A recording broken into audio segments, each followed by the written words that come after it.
बड़ी चालाक है ये लड़की।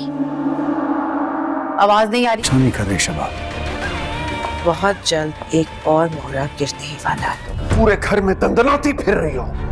बाहर दुश्मन घात लगाए बैठे हैं। फायदे में रहोगे।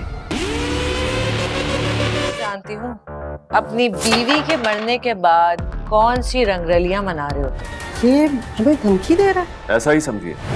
अरे मेरी, तुम अपने मकसद के बहुत करीब आ चुके हो बेटा। बेहतर होगा कि मुझसे हाथ मिला दो। उन्हीं से उतनी हमदर्दी रखी जाती है जितनी उनकी हैसियत होती है। ज़किया के शौहर की तो उस वक्त बुरी हालत हो जाएगी जब मशल उससे उसका असली चेहरा दिखाएगी और उससे कहेगी कि उसके कारनामों की खबर उसे हो चुकी है। अपनी बीवी के मरने के बाद वो जिस तरह के काम कर रहा वो उसके बारे में ज़वार को आगाह कर सकती है। ये बात उसके लिए काफ़ी ज़्यादा परेशानी की बात होगी। ज़वार जैसे ही ज़ख्मी हालत में घर आएगा, जावेद आगे से उससे छूना चाहेगा मगर वो उससे दूर हटा देगा। वो उससे शदीद नफ़रत करने लगा है।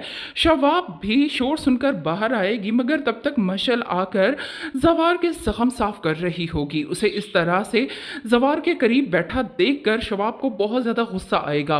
वो ज़वार से कहेगी कि मुलाज़मों को उनकी हद तक रखो। तब वो शवाब से कहेगा कि शवाब तुम बहुत ज़्यादा ज़्यादती कर रही हो, बात वो नहीं है जो तुम कर रही हो। मगर शवाब अच्छे से जान चुकी है कि मशल अब उसकी जगह लेने वाली है। मशल अब डॉक्टर नवीद को बताएगी कि अब एक और मोहरा भी गिरने वाला है।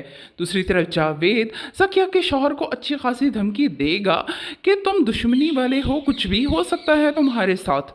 जैसे ही ये खबर मशल तक पहुंचेगी, मशल ज़किया के खामिद से एक ही बात कहेगी कि अगर तुम मेरे साथ हाथ मिला लोगे तो बहुत ज़्यादा फ़ायदे में रहोगे। और यहाँ पर न सिर्फ वो मशल के साथ हाथ मिला लेगा बल्कि ज़किया और जावेद के लिए एक बहुत बड़ा ख़तरा भी बन जाएगा। ज़किया तो उसके तेवर देख कर ही हैरान परेशान हो जाएगी कि आखिर इसे हो क्या गया है। मगर वो ये नहीं जानती कि इस बार मशल यानी कि निहाल का दौर चल चुका है। शबाब अलग परेशान है और ये सब एक साथ ही इतनी मुश्किलात का शिकार हो चुके हैं कि अब किसी को भी किसी की खबर नहीं रही।